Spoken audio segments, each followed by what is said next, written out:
Maybe కొన్ని movies ఇంతకుముందు సరిగ్గా ఆడకపోవడం అలా జరిగింది కదా, మీరు కూర్చొని అనలైజ్ చేసుకున్నారా? మేబీ ఇందువల్ల ఆడలేదు, మేబీ కాస్ట్ వల్ల, లేకపోతే ఏం చెప్పచ్చు టెక్నికల్గా, లేకపోతే మీ యాక్టింగ్ స్టీరియో టైప్గా అనిపించడం వల్ల అలా అనాలిసిస్ చేసుకుని నెక్స్ట్ చేసుకున్నాను. అంటే ఇప్పుడు 143 సినిమా మంచి సినిమా, ఇప్పుడు కూడా మా టీవీలో బాగా అవుతుంది. బట్ అప్పుడు కమర్షియల్గా అంత నాకు రాలేదు. అందరూ చూసిన వాళ్ళందరూ మంచి సినిమా అంటున్నారు, బట్ నేను కనెక్ట్ కాలేదు. సంథింగ్ ఫస్ట్ టైం నేను ఎందుకో కనెక్ట్ కాలేదు. సో తర్వాత వచ్చి డేంజర్ కూడా ఏమైందంటే చూసిన వాళ్ళందరూ బాగున్నారు. ఫస్ట్ టైం నాకు కూడా ఓకే వీడు బాగానే చేశాడన్న పేరు వచ్చింది. సో అనలైజ్ చేసుకుంటే ఏమైందంటే ఫస్ట్ అంటే నేను సెలెక్ట్ చేసుకున్న కథ నాకు కరెక్టే అనిపించింది, బట్ జనాలకి రీచ్ అవ్వలేదు. First point. రెండో ఏదంటే ఇప్పుడు ప్రొడక్షన్లో కొన్ని అంటే ఇప్పుడు నా బడ్జెట్ సినిమాకి అయిపోయి పబ్లిసిటీ దగ్గర ఖర్చు పెట్టలేక, సినిమాని ప్రమోట్ చేయలేక, సో అప్పుడున్న నా పరిస్థితిలో నా మీద బిజినెస్ కాకపోతే ప్రొడ్యూసర్ ఏం చేస్తారు, చేయలేరు. సో పబ్లిసిటీ చేయలేరు. సో అలా కొన్ని సినిమాలు వెళ్ళలేని పరిస్థితులు కూడా జరిగినాయి. సో అనాలిసిస్ చేసుకుంటే ఒకటి కథ గురించి చెప్పలేం, కథ మంచిది అవ్వచ్చు, మంచి సినిమా అవ్వచ్చు, బట్ జనాలకు రీచ్ అవ్వలేదు కొన్ని సినిమాలు. కొన్ని కరెక్ట్ టైంలో రిలీజ్ అవ్వలేదు. నా బేసిక్గా 3 సినిమాలు ఏమైనా ఏంటండి, 3 సినిమాలు అంటే అట్లీస్ట్ కనీసం 1.5 year గ్యాప్ ఉంటుంది కదా. 3 ఏమైనా అంటే ఒకసారి ఏమో సమాఖ్య ఆంధ్రలో వచ్చింది, ఒకసారి తెలంగాణ యాజ్ డివిజన్లో వచ్చింది, ఇంకొకసారి ఏమో మళ్ళీ సమాఖ్య ఇంకోటి, ఇలానే 3 వచ్చినాయి. సో 3 కనిపించలేదు.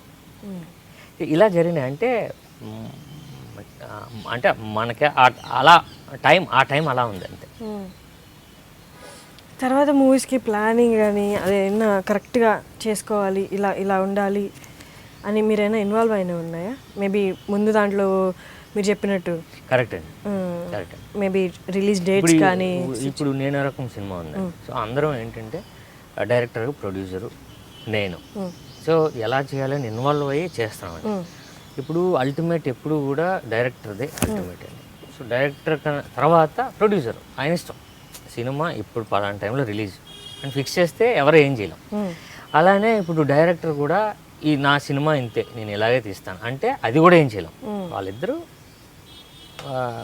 వాళ్ళదే డెసిషన్ అవుతుంది.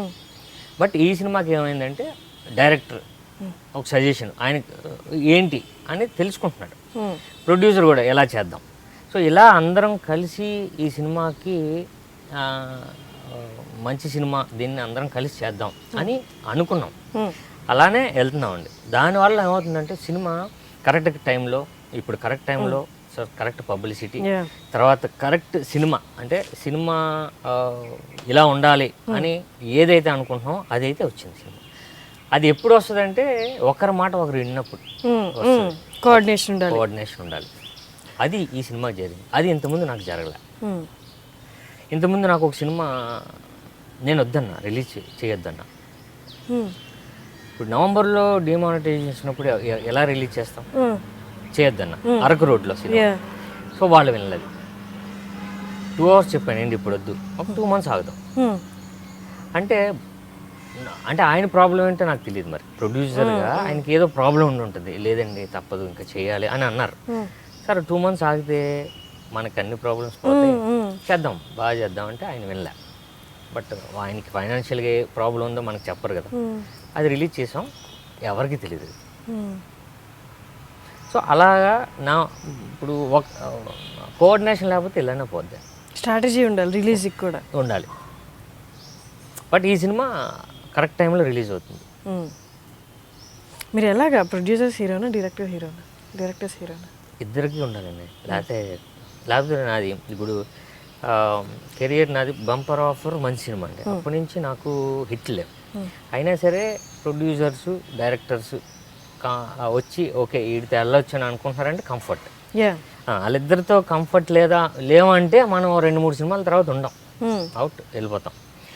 ఆ హీరోతో వద్దని డైరెక్టర్ అంటాడు, ఆయనతో వద్దులే అని ప్రొడ్యూసర్ అంటాడు. పర్లేదు ఆయనకి సక్సెస్ లేదుగా, ఒకసారి మన సినిమాతో ఇద్దాం అని కంఫర్ట్ అయిపోద్ది మన సినిమా, ఆయనే ఇబ్బంది పడ్డాడు అని ఉండేటట్టు ఉండాలని నేను ఉంటాను. సో నాకు తెలిసి మోస్ట్లీ అందుకే నా జర్నీ. హాయ్, నేను సాయిరామ్ శంకర్. నా సినిమా నేనో రకం మార్చ్ 17th రిలీజ్ అవుతుంది. సో ఆ సినిమా గురించి, నా గురించి, ఇంకా అన్ని విషయాల గురించి అడిగి ఇంటర్వ్యూ చేశారు మన హర్షిని గారు. సో వాచ్ చేయండి. Thank you so much. Hi అండి. ఐ డ్రీమ్ మీడియాకి 700 million వ్యూస్ సో క్రాస్ అయింది. అంటే 700 millions అంటే not a joke. So I dreams బాగా పెరిగిపోతుంది. సో ఇలానే బాగా సక్సెస్ అవ్వాలని, ఐ డ్రీమ్స్ ఇంకా మంచి మంచి ఇంటర్వ్యూస్ చేస్తూ మమ్మల్ని అందరినీ మీ మధ్యకి తీసుకురావాలని కోరుకుంటూ థ్యాంక్ యూ సో మచ్.